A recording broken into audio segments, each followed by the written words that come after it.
Bila kita mau bepergian ke kota yang belum kita kenal, tentu saja kita harus membaca dulu peta di mana kota yang akan kita tuju, kemana jalannya, di mana tata letaknya, dan berapa jauh yang harus ditempuh. Tetapi yang jarang kita baca ialah peta perjalanan hidup kita. Kemana kita akan pergi? Di mana sekarang kita pergi? Sejatinya kehidupan manusia merupakan perjalanan yang panjang dan melalui banyak tahapan. Ini yang wajib kita tahu, bahwa kita sebagai manusia di dunia ini bukanlah sebuah proses yang pendek, hadir begitu saja di dunia. Lantas seberapa pentingkah kita mengetahui peta kehidupan manusia? Langsung saja kita simak.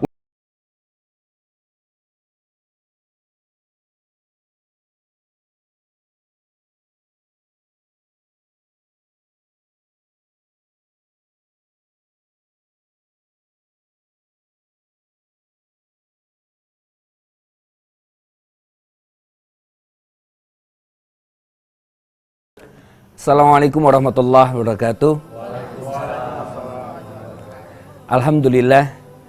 Alhamdulillahilladzi khalaqal qalama lil kitabah wal kitabah lil qiraa'ah wal qiraa'ah lil ibadah wal ibadata lillahi ta'ala.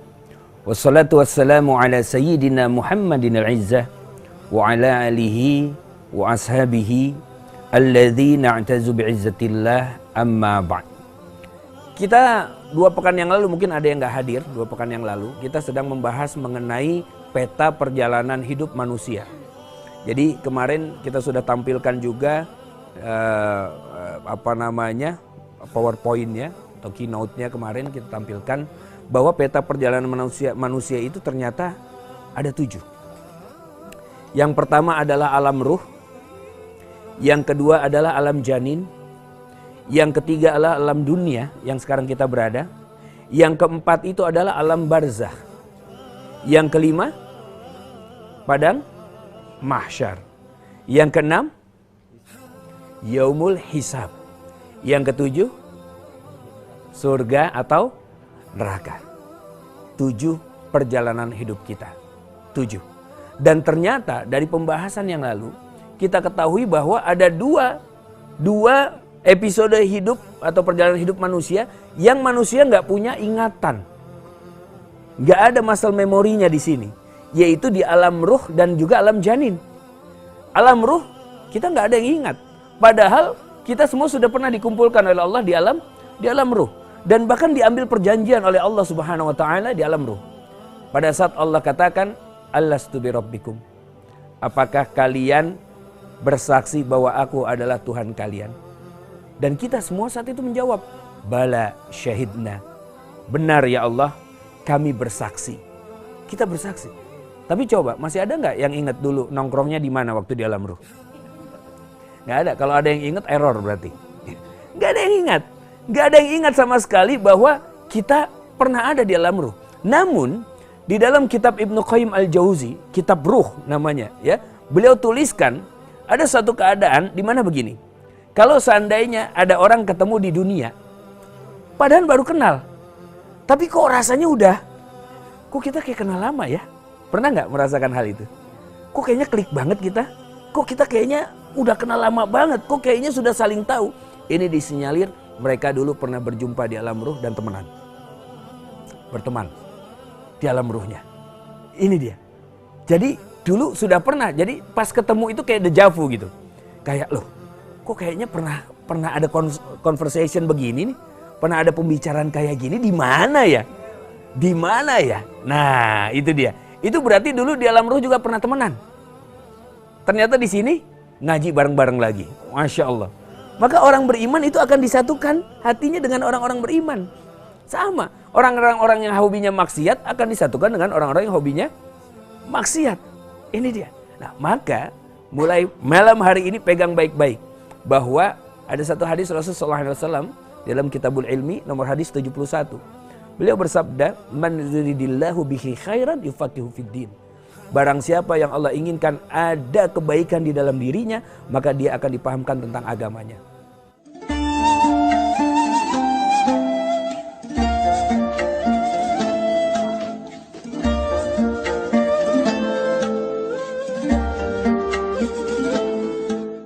Walaupun mungkin 2 hari yang lalu belum kepikiran berbicara atau membahas tentang agama.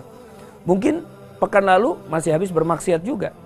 Tapi kok di hari ini, malam ini didudukan sama Allah di tempat ini sama-sama, itu tanda Allah menginginkan ada kebaikan di dalam diri kita. Dan alam kedua yaitu alam janin. Di alam janin pun kita nggak ada yang ingat. Ngapain aja. Tapi biasanya ibu-ibu ingat. Kapan anaknya itu menendang perutnya pertama kali. Kapan dia kemudian muter-muter gitu. Apalagi lahirnya kebalik. Iya, sangsung apa? Iya, sungsang. Sungsang maksudnya. Iya, ya, oh iya. Kebalik ya. Pada saat kebalik itu kan akan merasakan. Saya juga pernah nemenin istri mau melahirkan, itu harus diinduksi dulu. Pada saat diinduksi, subhanallah, dokternya bilang ini kayaknya mendingan diinduksi karena udah lama nggak pembukaan. Nah, yang dasar namanya suami ya, pengennya cepat-cepat istrinya selesai gitu. Ya udah induksi aja, saya bilang gitu. Istri bilang, kamu tahu nggak induksi itu apa? Yang sakit tuh aku tahu katanya. Ternyata benar ya. Lebih benar, lebih sakit dari biasa. Perutnya kayak di apa itu ya? Kayak ditekan-tekan gitu, kayak di remes-remes gitu. Dan saya bisa merasakan itu karena apa? Karena tangan saya yang diremes-remes sama dia. Jadi sakit, oh sakitnya seperti itu. Di alam janin kita juga nggak ingat kita ngapain aja. Sudah 2 alam kita lewati, kita nggak ingat. Nah sekarang kita ada di alam dunia, di mana yang namanya ad-dunya ini laibun walahun. Dunia ini tempatnya bermain-main dan bersenda gurau. Banyak orang-orang yang main-main aja di dunia ini, bercanda. Mereka lupa bahwa apa? Semua tingkah laku mereka, tindak tanduk, perkataan, perbuatan mereka di dunia, Allah akan mintai pertanggungjawaban.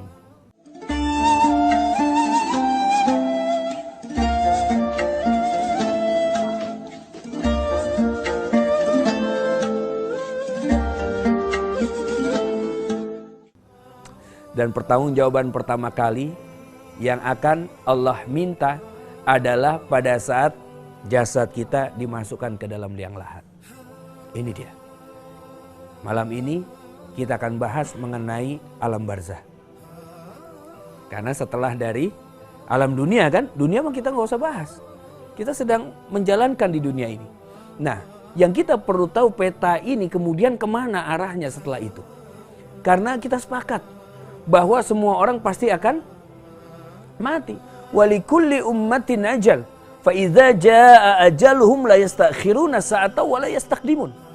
Setiap manusia, setiap umat itu ada batas waktunya, akhirnya. Dan pada saat ajal itu sudah sampai, itu nggak bisa dinego. Nggak bisa kita minta dimajuin atau minta dimundurkan, nggak bisa, nggak bisa. Dan bahkan para nabi dan rasul pada saat malaikat maut datang mau mencabut nyawa nabi dan rasul, itu malaikat maut nanya dulu, wahai nabi, sesungguhnya Allah memerintahkan diriku untuk mencabut nyawamu.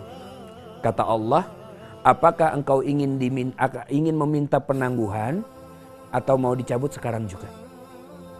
Jadi kalau nabi dan rasul ditanya dulu, ingin penangguhan atau dicabut sekarang juga? Kalau kita ada pertanyaan begini, kira-kira bagaimana? Mau sekarang apa nanti? Nanti lah, nanti. Berapa lama? Kumahangke. Gimana nanti? Ya kan, nanti aja. Kalau kata orang Jawa, somben. Somben tuh, ya nggak tahu besok-besok, nggak tahu besok, somben lah pokoknya begitu. Itu kalau kita. Nah, keistimewaan ini hanya diberikan kepada para nabi dan rasul. Ada satu percakapan menarik antara Nabi Ibrahim pada saat ingin dicabut nyawanya oleh malaikat maut. Malaikat maut mengatakan, wahai Ibrahim, sesungguhnya Allah memerintahkan diriku untuk mencabut nyawamu. Apakah engkau ingin dicabut sekarang atau nanti? Nabi Ibrahim mengatakan begini, masa ada kekasih yang ingin mencabut nyawa kekasihnya? Masya Allah. Ini lihat ini. Percakapan yang luar biasa. Saat malaikat maut dapat jawaban seperti ini langsung ngeheng. Karena memang SOP-nya di jawabannya iya atau enggak kan begitu ya. Tiba-tiba ada jawaban model seperti ini. Masa ada kekasih yang ingin mencabut nyawa kekasihnya. Saat itu malaikat maut terdiam. Oh, ini jawabnya apa ini ya? Ini sekarang atau nanti? Akhirnya lapor sama Allah. Ya Allah, ini gimana ini? Kata Nabi Ibrahim, masa ada kekasih yang mau mencabut nyawa kekasihnya? Kemudian Allah menjawab kepada malaikat maut, sampaikan kepada Ibrahim alaihissalam. Apa itu? Sampaikan kepada dirinya, apa ada kekasih yang tidak ingin segera bertemu dengan kekasihnya? Oh, Masya Allah. Merinding ya. Itu